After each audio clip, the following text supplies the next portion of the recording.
গঙ্গাজল, আলতা সিঁদুর, ফলমূল থেকে মিষ্টান্ন পুজোয় দেওয়া সব সামগ্রী নিলাম হয়। আর সেই নিলামের টাকায় সারা বছর নানান অনুষ্ঠান পুজো হয়। বছর বছর ধরে পান্ডুয়ার বেলুন গ্রামে হ্যাপা কালীর পুজো হয়ে আসছে এভাবেই।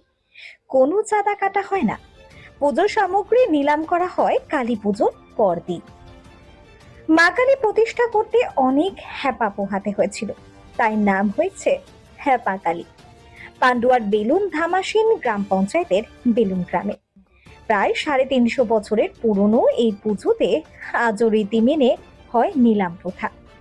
তান্ত্রিক মতে হয় দেবীর পুজো, ঝাঁক বলি হয় পুজোর রাতে। শোনা যায় এলাকার বাগদিপাড়ার কয়েকজন ডাকাত এই পুজোর সূচনা করেন। বাগানের পুজো দিয়ে তারা ডাকাতি করতে যেতেন।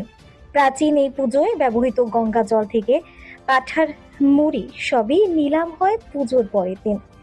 নিলামে ওটা প্রসাদ নিতে ভিড় জমায় পার্শ্ববর্তী 10-12টি গ্রামের মানুষ। নিলাম থেকে আয় হওয়া অর্থ কাজে লাগানো হয় পুজোতে, এমনটাই জানালেন বেলুন হ্যাপাকালী বারোয়ারি সম্পাদক সুদীপ ঘোষ।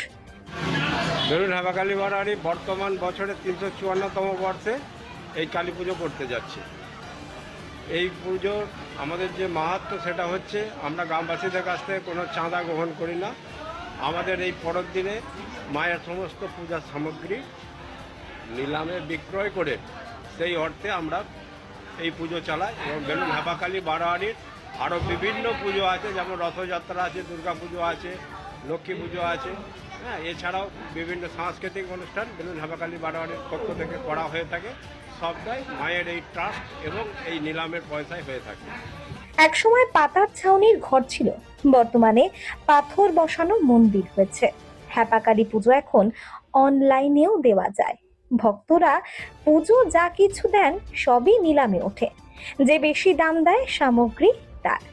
হ্যাপাকালী তলার নিলামে কেনা জিনিস থেকে পূর্ণ লাভ হয় বলে বিশ্বাস, তাই অনেক জিনিস একটু বেশি দামে কিনে নিতে দ্বিধা করেন না গ্রামবাসীরা। Bureau report,